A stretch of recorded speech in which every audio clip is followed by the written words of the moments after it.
The public is scared to death. The public is calling in tag numbers of every white van from here to Mississippi. The public will help us find this guy. All we got to do is release it. And within 3 minutes, the phone rings, and it's a guy in the rest area in Frederick County, right at the top of the South Mountain, the I-70 rest area, that says that car is in the rest area. And I told them, we don't have one weapon between us to fight back with. And there's a good chance that he'll kill 3 of us before we even are able to get up to the car. So there was basically a very quiet standoff from, I want to say, 11:45 p.m. until about 4 in the morning, when we finally got the assets together.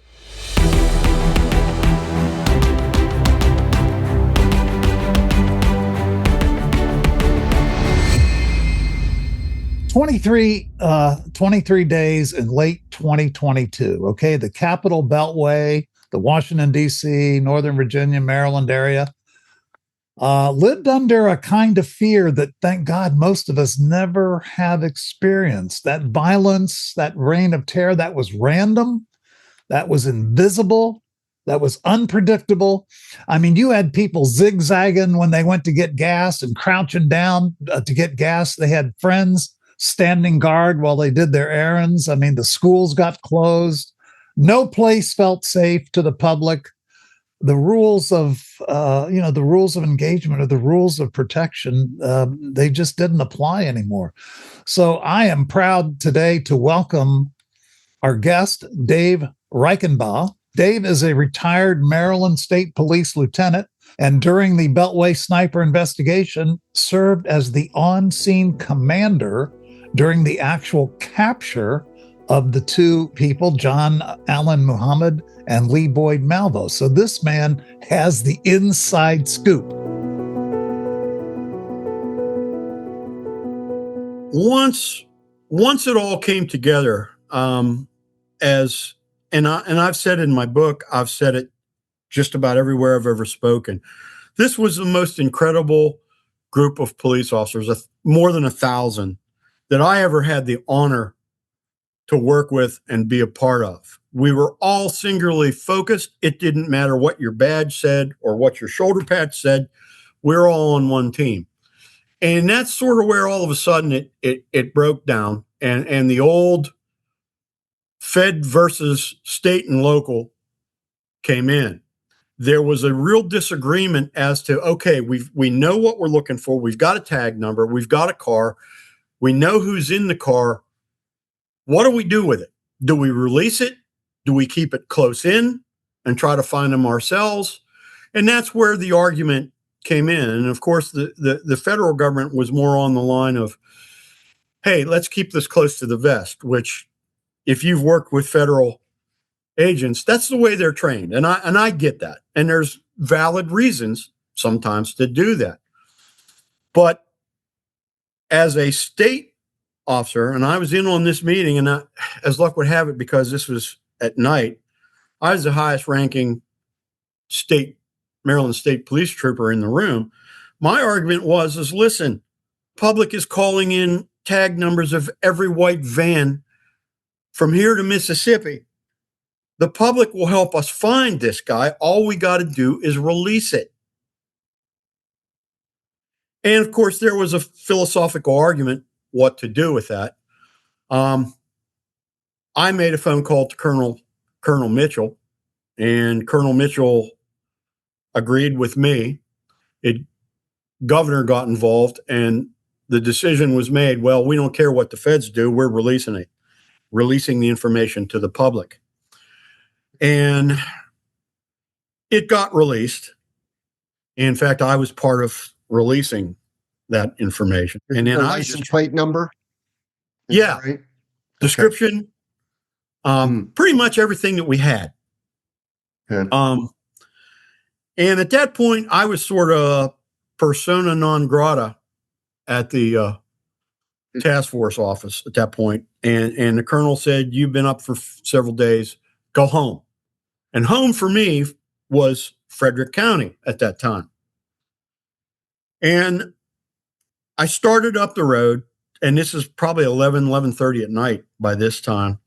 I get a call from the duty officer at the Frederick Barrack, and he asked me to go to our so-called confidential channel, which wasn't confidential. It was just an off-the-wall channel that nobody ever listened to. And he told me, hey, it came out on WFMD radio, and we're sitting here listening to it. And within 3 minutes, the phone rings, and it's a guy in the rest area in Frederick County, right at the top of the South Mountain, the I-70 rest area, that says that car is in the rest area. What do you want to do? I said, well, send everybody you got. And he said, well, sir, he said, counting you, that would be 2 of us because everybody else is in Montgomery County. So that's how I wound up getting up there. I was about number 3, maybe 4th officer up there. And I happened to, because I was a lieutenant, I wound up being in charge of the thing. And I very quickly made the decision, because we kicked it around. The 4 of us kicked it around. Hey, let's just go in and storm that place. And having known the case and that they were prone to hide the rifle in the woods, my thought process is okay, if I'm the bad guy, I'm taking turns, one sleeping in the car, one in the woods on overwatch. And I told them, we don't have one weapon between us to fight back with. And there's a good chance that he'll kill 3 of us before we even are able to get up to the car. And because you got to remember, this was the middle of the night. This was a rest area. And at that time, those rest areas, there was lights here and there, but very dark, heavily wooded mountainside. And I thought, well, all right, we can prevent anybody from going in, and we can prevent anybody from coming out. We have enough people to do that. Let's do that. And let's hold our ground and call for the cavalry. So there was basically a very quiet standoff from, I want to say, 11:45 p.m. until about 4 in the morning, when we finally got the assets together and the SWAT teams to be able to move in and take them. Because my fear was, if they obviously could shoot based on the horrible results that we had all seen. And as any commander would, God knows, I was not going to unnecessarily risk anybody under my command when we could stand our ground and move when we were ready and not force the issue.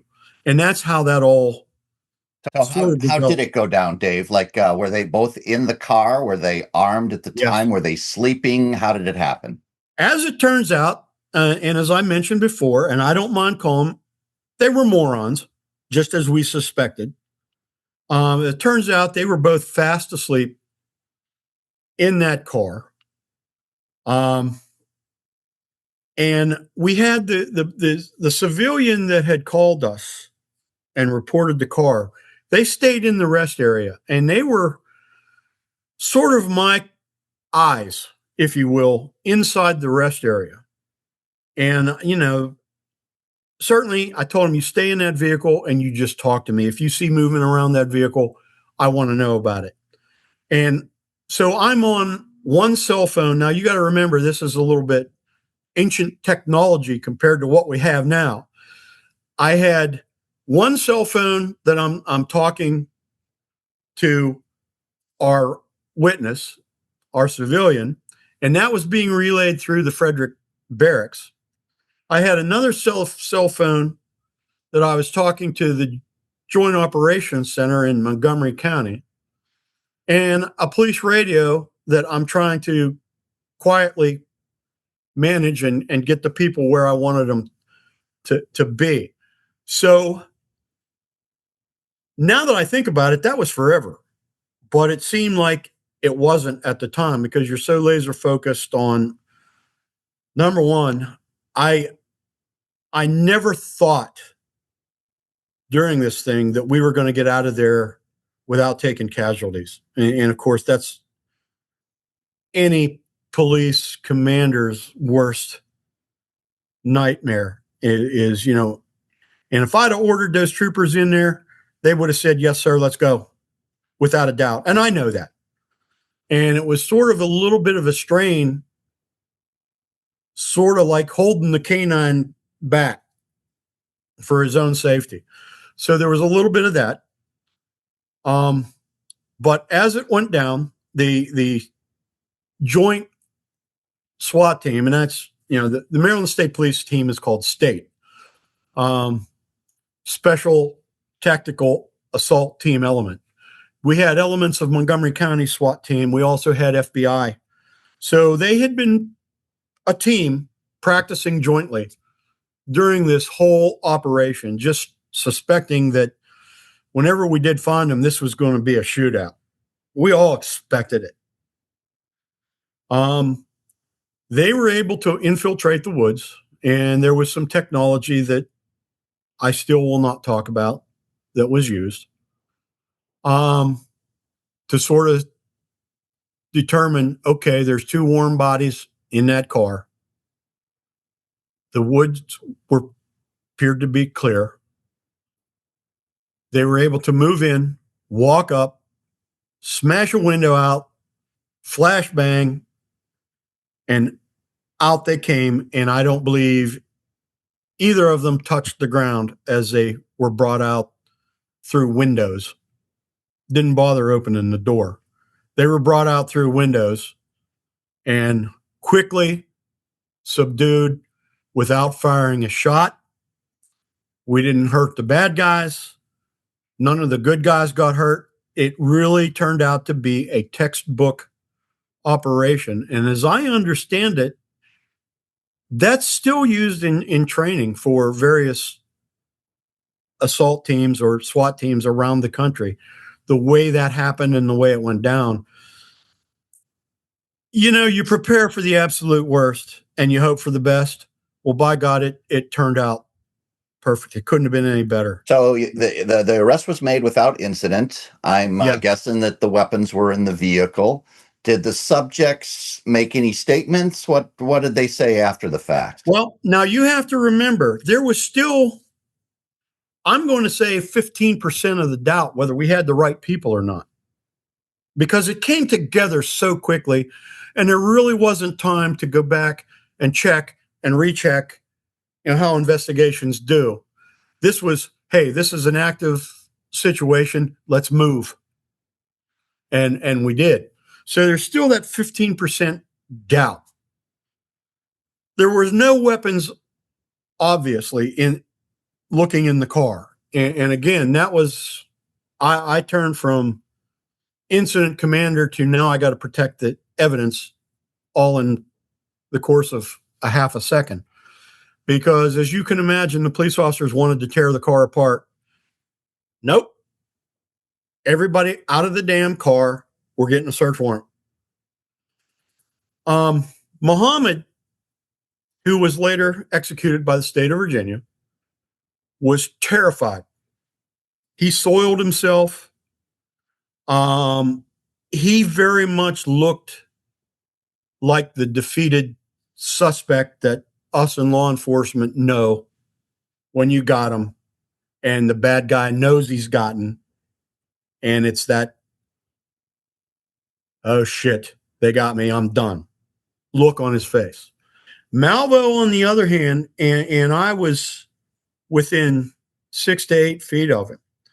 And we had him, of course, handcuffed to the rear, sitting cross-legged on the pavement. He had, and the best way I can describe it is if you've ever watched any of the Discovery Shark Week programs, they always show the white shark and all you see is the black eye. That was Malvo. His eyes were coal black. There was no soul looking back at us. And there was no doubt in my mind that if he would have had the chance, he would have tried to kill every one of us. I love dogs. I love police dogs. Their handlers hated me because I always brought them all kinds of treats and stuff, which the handlers would get rather irritated. But Rich Poffenberger, God rest his soul, he has since left us. He had his state police canine, and that dog was 110-pound German Shepherd, and he was riled up. And the slobber, the teeth bearing, he was holding him back, I'm telling you, 6 inches from that kid's face. You tell me what human being doesn't react to that? There was no reaction. And the less reaction, the more pissed off that dog got.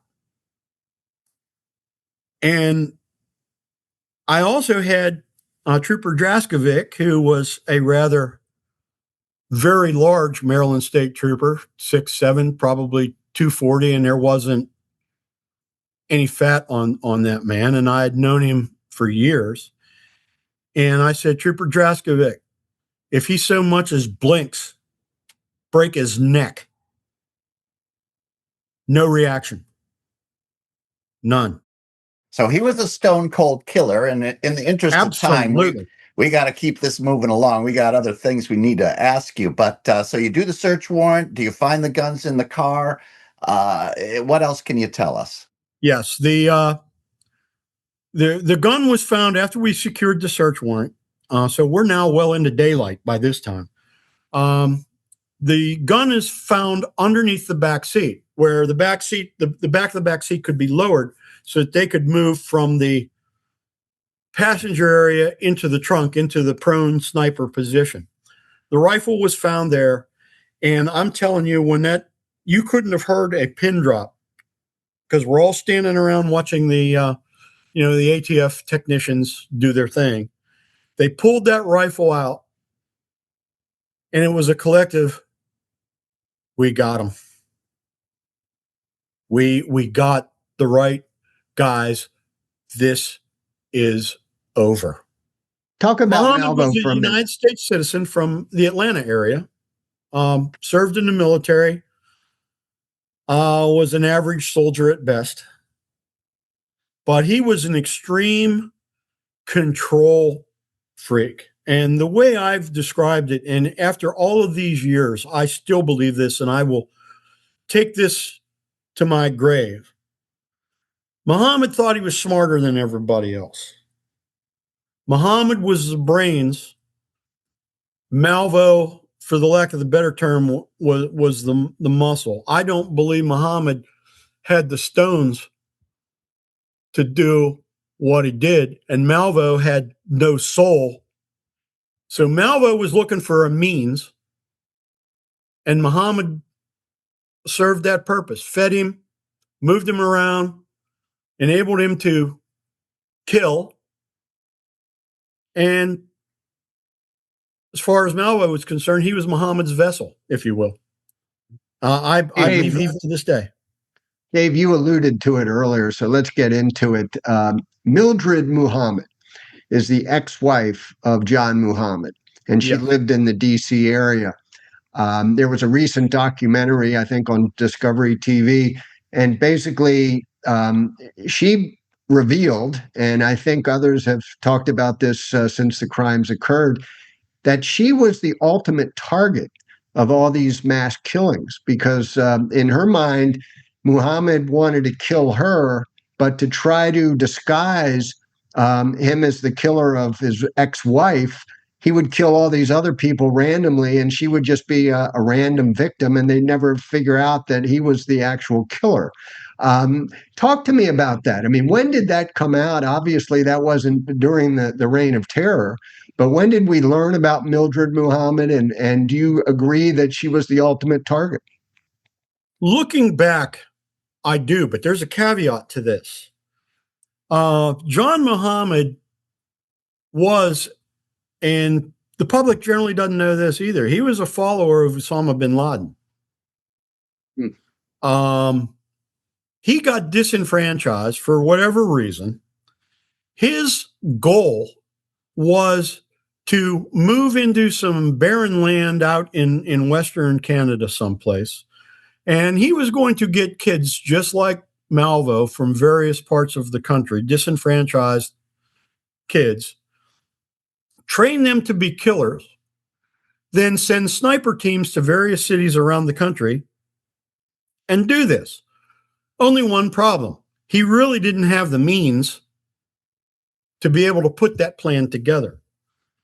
As I told you, he was a control freak, and it just infuriated him in the fact that his wife was able to get the children because there for a while, he had control of the kids, and it took the courts to give the kids back to her. And she fled and wound up in Maryland. The only thing he knew, she was somewhere in Maryland. He wasn't really sure. But he was such a freak that there was no way that he was going to permit her to have control of the kids. So his goal sort of shifted. Well, this is still my long range plan, is to set up sniper teams, but I'm going to get Mildred first. So basically, he sort of morphed his plan, if you will, and came up with all right, well, we'll start killing people in DC, and eventually I'll kill her, and she'll just look like another random victim. So, yeah, it was more complex than just the way you stated it. But, yeah, his plan evolved. The very honest, down-to-earth answer to that, and I'm not above saying it, we were all scared to death. Mm. We had no idea what we were looking for or who we were looking for when this thing started. And as you said, this is coming a year after 9/11. Right. So keep in mind that was all very, very fresh in every American's mind and every police officer's mind, especially those of us in criminal intelligence, because we were all expecting another attack, only we had no idea when it was going to come, where it was going to come, or how it was going to come. And this had all the earmarks within a few hours of, oh my God, this is it. It's on our back door. Are we dealing with criminals, or are we dealing with some sort of organized military unit? We can sit here and argue all day whether terrorists are up to that level or not.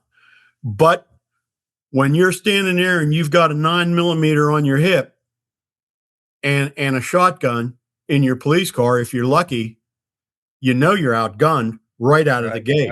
Right. And we knew that. And so there was fear. And I can tell you this, all my years in law enforcement, I was really never, ever afraid of back home. The safety of my wife, my kids at the time, never crossed my mind. But this was the first time in my career that I felt not only are we looking for this to solve it and to protect the public, but my God, I'm trying to protect my daughter that was going to middle school. Yeah. I think that's what changed it all, because it changed the rules. I mean, we're kind of used to the rules of how to stay out of trouble, how to keep our families out of trouble. This changed all the rules. Did it change the rules for law enforcement? Did you guys eventually have to look at this differently in order to get to a solution? Yes, we did.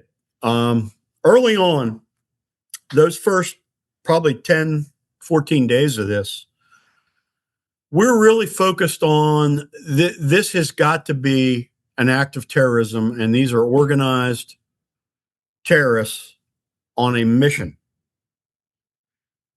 Then, as the case started to unfold, we realized, you know what? These guys are just killers and morons. And that was a shift. I mean, that was a shift. Now we're going from, all right, this isn't an organized attack. These are, I hate to say it, but sadistic killers that just want to kill, and they liked hearing their names on the or that they didn't know their names, but they liked the news clippings. They like the notoriety. That's absolutely correct. Yeah. There were 10 people killed during the reign of terror that lasted 23 days, 3 people injured. I'm wondering, at what point in the investigation did you realize it was the same killers that were committing these heinous crimes? It had to take a while. I mean, one person's killed in Maryland, another person's killed in Virginia. How did you put it together? Quite honestly, forensics, good old-fashioned forensics. We actually knew it was the same gun within, as I recall, 72 hours. Wow. Okay. From that first day when we had that spree of killings. ATF, and they were terrific. They're, as you know, their labs are some of the best in the world. Within 72 hours, we knew we were recovering bullets from the same gun. And of course, at that time, that fed into the whole aspect of these are foreign terrorists organized and sent here on a mission. And it really wasn't until we got the first note, and it was actually a tarot card. And on top of the card was, "Call me God." At that point, I knew, all right, we're dealing with somebody that's on a God complex. These guys aren't foreign trained terrorists. These are homegrown idiots. And that's when really for me, in my mind, that's when it changed. And quite honestly, it made it more terrifying in the sense, man, we really have no idea who was doing this or why. Because if you looked at the victims, they were completely random. They were male, female, black, white, Hispanic. There didn't seem to be any connection to any of these victims other than being in the wrong place at the wrong time. We're talking about the Beltway snipers up in the DC metro area there. And my recollection is that they concealed themselves in the trunk of their vehicle. They had a hole in the side of the vehicle so that they could put the barrel of the rifle through and shoot these folks. Talk about that. Let's set the stage and talk about some of that. Well, this all goes back, and then again, this is how you're taught very, very early on in your career to don't make the evidence fit what you think. Develop what you think based on the evidence. In other words, tunnel vision. And we fell victim to it, hook, line, and sinker, because that first day, the gardener that looked up, there was a shooting. A woman was shot on a park bench in front of a little chicken restaurant. And there was a guy there spreading mulch. And he looks up and he happens to see a white van leaving the parking lot. And the whole focus became the white van. If you happen to be driving a donut delivery white van, you are getting stopped 4 and 5 times a day with troopers, police officers, county, state, local, with guns in your face 4 and 5 times a day. And we became so focused in on finding this white van, and anybody knows this was all over the news. If these guys were in a white van on that first day, they sure as hell were not in a white van by day 4. So there had to be other vehicles involved in this. And that's when we come up with sort of the idea, cops are curious. We're taught to be curious. And I just thought to myself, if I'm out here working the street, because that first day, before we really got organized, I was like every other police officer. Even though I was a lieutenant, I was out in my unmarked cars patrolling Montgomery County looking for something. And there were several tags, random tags. Maybe the guy didn't look at me right or looked a little strange, and I ran those tags. Well, that's all recorded. Every tag that you ever run is recorded. And I thought to myself, you can't sling a cat in Montgomery County without hitting a police officer. We had the area completely flooded with police. I thought to myself, you know what? Somewhere along the line, there's a police officer that ran their tag, but they weren't in a white van, so they didn't act on it, but they probably ran the tag because they didn't look right. And when we got into this and in the intelligence we started drawing circles around the shootings and looking, an hour before, an hour after. Damn if that car didn't show up. Several times. Was called in. The tag was run by police officers because they're cops. Something didn't look right. Something didn't feel right. But hey, I don't have time to stop a blue Caprice. I'm looking for a damn white van. Yeah. And when it all came together, really, the case came together within 12, 14 hours on that last day. And we got the tip from the old Army buddy out on the West Coast that, hey, I think the sniper might be an old Army buddy of mine, John Muhammad. That's when the pieces all came together. Sure enough, yeah, there's a car with New Jersey tags out there associated with him. And guess what? That car has shown up either an hour before or an hour after every shooting. Police officers have called in the tag. So when it came together, it all came together very, very quickly. And then we knew really what we were looking for in that blue Caprice.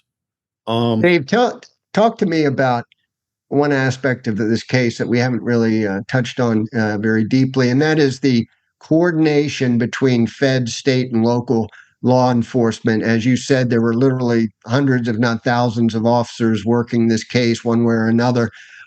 Charles Moose, the chief of police in Montgomery County, was kind of the face of the investigation. He would be the guy every day giving us updates, the cameras, the microphones in his face.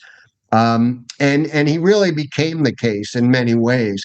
I got to meet him years later and actually took him out to the storage facility where we had the car, the blue Caprice that was the sniper's nest. And interestingly, he said he had never seen the car. He had never interviewed or been part of the arrest or had any interaction at all with Muhammad and Malvo, which I found interesting because, as I understood it, he was actually notified that you had the guys at the rest stop. You were going to make the arrest, and he was more or less invited to be part of that since he was one of the heads of the investigation, and he declined.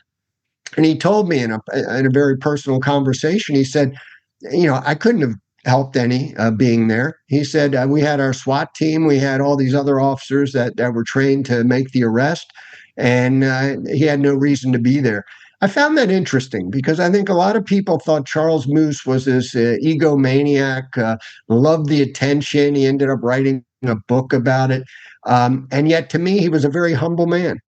The 24-hour news cycle had just really come out with the various networks covering stuff, like the CNNs and the Fox News and the various networks. That was at first for us as well.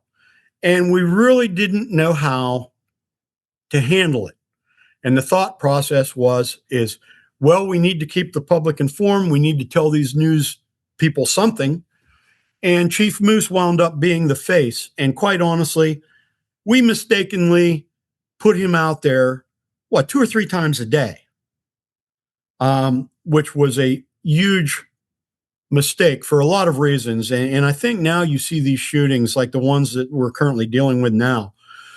The press conferences are much more controlled, and it's not a free-for-all. Back in those days, it was a free-for-all, and Chief Moose was the face. I found him to be, as you said, Craig, a humble guy. I can remember this was day one or day two. Actually, it was probably day two or day three. We're all crammed into Montgomery County Police headquarters there in Rockville. And that was a building that was meant for maybe 40, 50 people to be in it at any one time.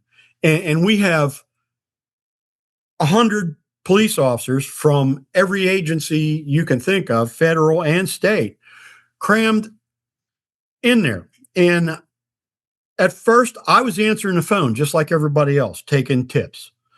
And it was getting late in the evening. It was about 9 p.m. And we had basically been working around the clock.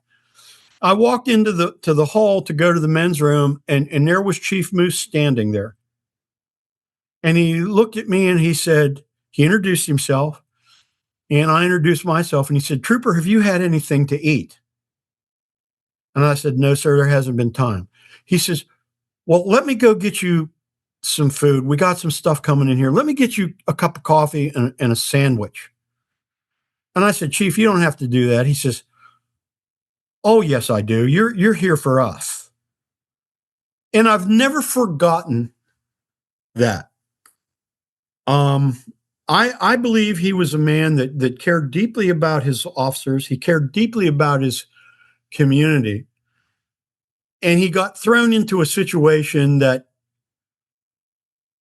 I don't think, I'd argue there wasn't a police chief in the country that was ready for that.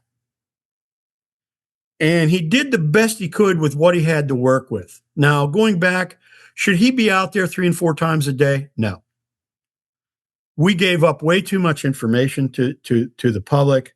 And then we had all the various networks, as you know, getting tips, inside information. So now what do? We've got leaks, internal leaks. How do we manage it? It's much better now than back then, but Chief Moose fell into that. Yeah. What's the old saying? The first one into the jungle that's unknown, he's going to take a few hits. The And he took a media lot. frenzy. The media frenzy. You know, Yes. I like to ask the question because the media in this day and age can sometimes be part of your solution or can be part of your problem. Okay. Yes, we learned that in this case. And what would you? How would? I'm kind of reading between the lines, but how would you assess the media as it played out in this case? Part of the problem or part of the solution? The first 22 days, they were a problem. Got it. Yeah. Because we had to manage that as best we could. We had internal leaks. There was investigative information out there that should never have been out there. And we all know that. Now, on the media's part, they were in competition with each other. Of course. Yeah. You had the Geraldo Rivera, who's typically a terrific guy. You had him out there, but of course, he wants the scoop. That's right. You had other folks from other networks that wanted the scoop. So they had an internal competition to see who could outshine the other. That's and right. This investigation fell somewhere in the middle with the police. Us, quite honestly, we weren't prepared to handle this. Exactly. Now, much so we are. The last day, if it wasn't for the media, those guys might still be out there because their plan is the following day, they only had one bullet left for that rifle. Interesting. They were scooting town. They were off to parts unknown. Yeah. Because I can tell you, and I'm digressing here a little bit, but one of the most chilling things, and I can still hear it sometimes at night, is when the ATF pulled that rifle out of the car and they made it safe. The one bullet that was in the rifle, of course, they jacked that receiver back, and I can still see that bullet twirling in the air and hear the tinkle of it when it hit the pavement. Wow.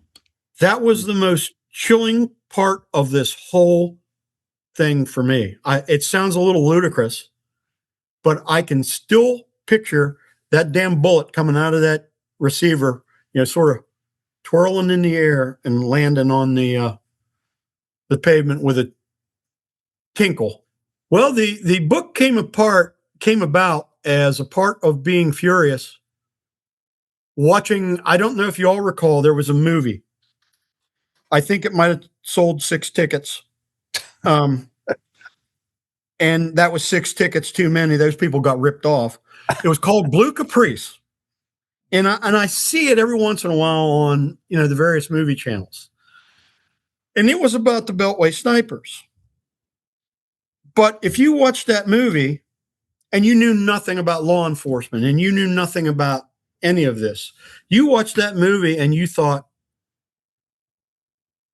those killers are nothing but poor folks that society has done wrong. Oh, wow. And that infuriated me. And by the way, I've never watched the whole movie. And then, as I told you, my canine trooper up there at the time was a guy by the name of Rich Poffenberger, who became chief of police of Boonesboro, and he passed away, had a heart attack, and was gone. And it dawned on me, and I was asked, even though I'd retired, I was still going around the country presenting this case at various law enforcement functions. And I would tell the story, and I would have detectives come up to me after my presentation and say, wow, what you're telling me is nothing that we've heard. You need to write a book. My wife kept telling me, you need to write a book. And when Rich, who was a good friend of mine, passed, it dawned on me, you know what? If somebody doesn't write the truth, it's going to disappear. And this still, and I believe it still is, the largest single manhunt in American law enforcement history. We had over 1,000 police officers on this manhunt nonstop. And I decided to write a book. I had no idea how to do it. But I thought, I write a pretty mean police report. I can do this. So no problem. I got some help from a high school friend who is a writer, and she got me started, and we went back and forth and back and forth and back and forth with outlines. And finally she looked at me and called me up and said, stop sending me outlines, write the damn book. So I wrote the book, and I got extremely lucky, and I was able to get an attorney that had some connections, and I wound up getting an agent, and the book got published in 2018. So I really put a lot of personal stuff in that book. But keep in mind, one of the things that I feared was, I'm certainly no hero. I was just one of the boys in the band here and happened to be in the right place at the right time, because I knew the case from day one until obviously slapping the handcuffs on the bad guys. It's dedicated really to the 1,000 police officers from federal, state, local that is out there. And I wanted the police side of it to be written down for history. So that really was my motivation for writing it, was to try to preserve history. And as I think we discussed when we first came on, I'm sort of a Civil War buff. And, I walk around the battlefield that's in my backyard, and, everybody knows the public part of it. But I like the little stories of the soldiers that fought and what they thought and why they were doing what they were doing. So all of that was motivation for me to write the book. Absolutely. Well, again, I want to thank you on behalf of Craig and Billy and all of us at Heroes Behind the Badge for sharing today. You really, also, you can get the book on Amazon. I was going to say, let's make sure we let people know where it is. It's on Amazon, right? Yes. And Barnes and Noble, every once in a while, you can go in and ask them for the book. If they don't have it on the shelf, they can get it for you. Yeah. Well, the easiest with Amazon. Yeah, the easiest way is Amazon. Some people don't like it, but In Pursuit, The Hunt for the Beltway Snipers, by our guest today, Dave Reichenbaugh, who has told on this podcast an amazing story. If you thought you knew a little bit about the Beltway Sniper case, If you missed any part of this podcast, go back, rewind, listen to what Dave has to say. He's sharing personal opinions, personal impressions of what happened. That's invaluable. And I thank you for sharing that with us and with our audience, Dave. Thanks for being our guest. Well, it has been an absolute honor, and it has been an honor to be involved with the National Law Enforcement Officers Museum. I was there when it opened.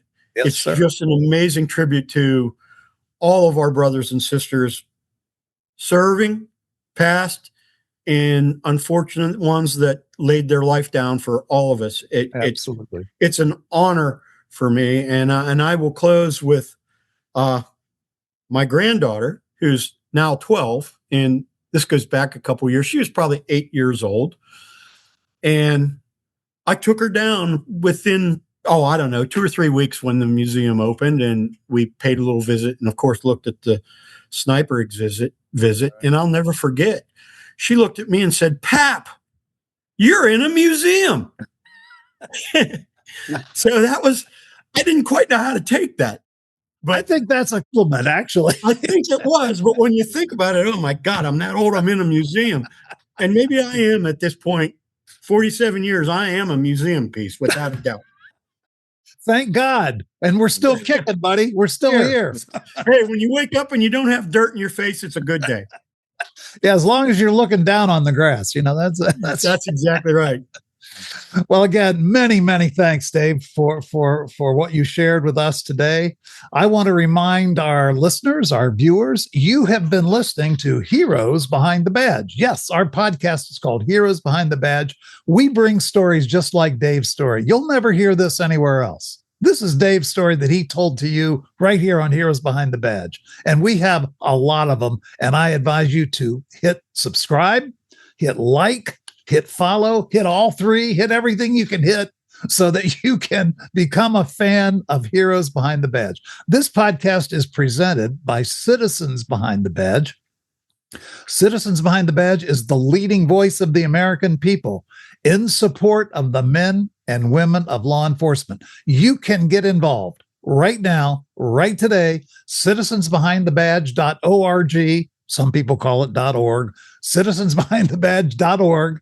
You can get involved. You can find out what it takes to support law enforcement. You can join the voices of hundreds and hundreds of thousands of Americans who are already supporting their police. So get involved. We'd love to see you get involved with Citizens Behind the Badge. And we thank you for being a loyal viewer and listener to our podcast. We frequently release new episodes. You will be the first to know when you hit follow, like, subscribe. You will be the first to know when a new episode drops. Heroes Behind the Badge. Signing off for now for Craig and Bill Erfurth. It's Dennis Collins. We'll see you next time.